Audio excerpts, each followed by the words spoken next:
Si Gary Valenciano, kilala bilang Mr. Pure Energy, ay isinugod sa ospital matapos umanong atakihin sa kalagitnaan ng kanyang concert. Ayon sa mga ulat, nangyari ang insidente habang abala siya sa kanyang performance.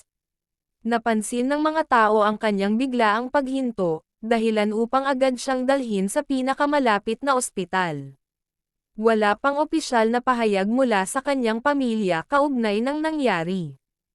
Ang mga tagahanga at kapwa-artista ay nagpahayag ng kanilang dasal at suporta sa social media. Patuloy na hinihintay ng publiko ang karagdagang impormasyon tungkol sa kanyang kondisyon. Ilang insider ang nagsabing maaaring dulot ito ng stress o pagod mula sa sunod-sunod na trabaho. Si Gary ay kilala rin bilang diabetic, na maaaring nakaapekto sa kanyang kalusugan.